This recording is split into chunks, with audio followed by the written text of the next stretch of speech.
पुनर्जन्म या फिर रिकार्नेशन हिंदू धर्म, बौद्ध धर्म और जैन धर्म का एक महत्वपूर्ण कॉन्सेप्ट है। ये इन धर्मों के मुक्ति धर्म शास्त्र का अभिन्न अंग है, जो एक लंबा और सामान्य इतिहास साझा करते हैं, क्योंकि वे सभी भारतीय उपमहाद्वीप में उत्पन्न हुए और एक दूसरे को प्रभावित किया है।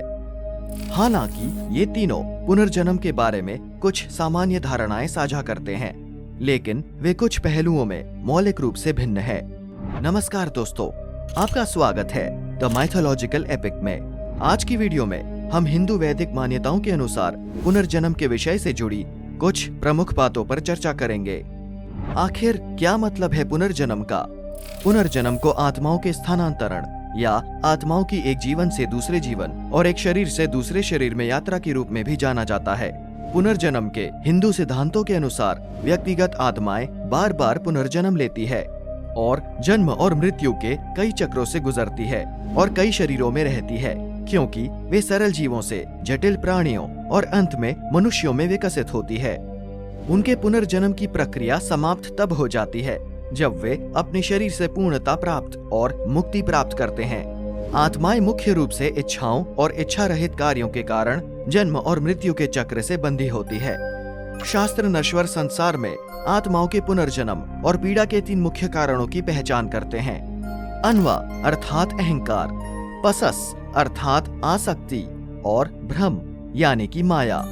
अनव का अर्थ है छोटे, विशिष्ट और शेष सृष्टि से अलग होने की भावना। ये अहंकार अस्तित्व के लिए होता है, जो स्वार्थ, द्वैत और इच्छा युक्त कार्यों के लिए जिम्मेदार है। आसक्ति वे बंधन है जो हम दुनिया की वस्तुओं और लोगों के साथ बनाते हैं। वे हमें जकड़े रहते हैं और हमें प्रकृति की पकड़ से पूर्ण स्वतंत्रता प्राप्त करने से रोकते हैं। भ्रम या माया असत्य को वास्तविक और वास्तविक को असत्य समझना है। एक उदाहरण ये विश्वास करना है कि मन और शरीर स्वयं है और वस्तुगत दुनिया वास्तविक है। वास्तव में दोनों अनित्य और असत्य है। भ्रम हमें सत्य को जानने और सत्य को खोजने से हमेशा रोकता है। फिर सवाल उठता है कि आखिर आत्मा शरीर से कैसे निकलती है? एक सेकंड, अगर आपने हमारे चैनल को सब्सक्राइब नहीं किया तो सब्सक्राइब कर लें और बेल आइकन को दबाना ना भूलें, ताकि आप तक हमारी वीडियोस पहुंचती रहें। चलो दोबारा उसी सवाल पर वापस आते हैं, आखिर आत्मा शरीर से कैसे निकलती है? उपनिषदों के अनुसार जब किसी व्यक्ति की मृत्यु होने वाली होती है तो उसकी इंद्रियां मन श्वास में वापस आ जाती है। श्वास प्राण सूक्ष्म इंद्रियों देवों के साथ फिर आत्माओं के चारों ओर इकट्ठा होते हैं और सूक्ष्म हृदय में प्रवेश करते हैं, जो पूरे शरीर से विभिन्न ऊर्जा चैनलों के माध्यम से जुड़ा होता है, जिन्हें नाड़ी और तांत्रिका केंद्र कहा जाता है। इस अवस्था में आत्मा अपने साथ मन के एक छोटे से अवशेष कारण चित्त को ले जाती है, जिसमें संस्कारों के रूप में प्रमुख इच्छाएं और प्रवृत्तियां होती हैं। वे आत्मा के अगले जन्म का खाका बन जाते हैं।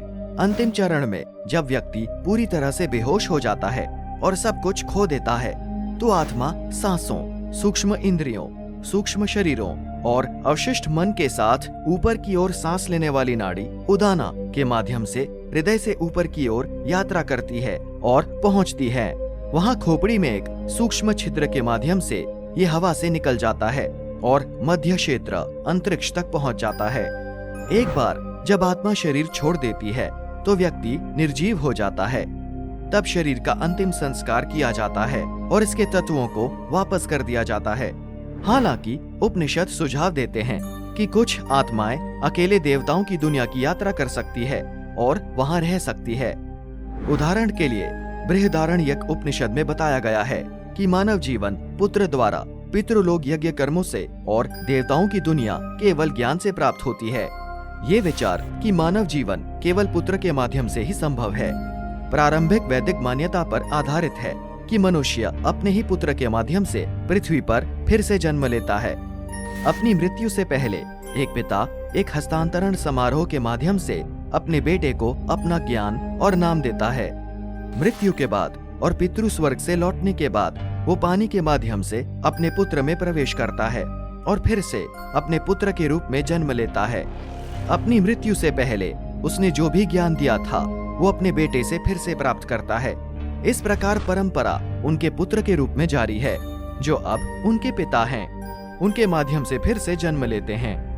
तो दोस्तों, ये थी पुनर्जन्म के बारे में कुछ रोचक बातें। आशा करते हैं आपको वीडियो पसंद आई। मिलते हैं अगले वीडियो में, तब तक के लिए धन्यवाद।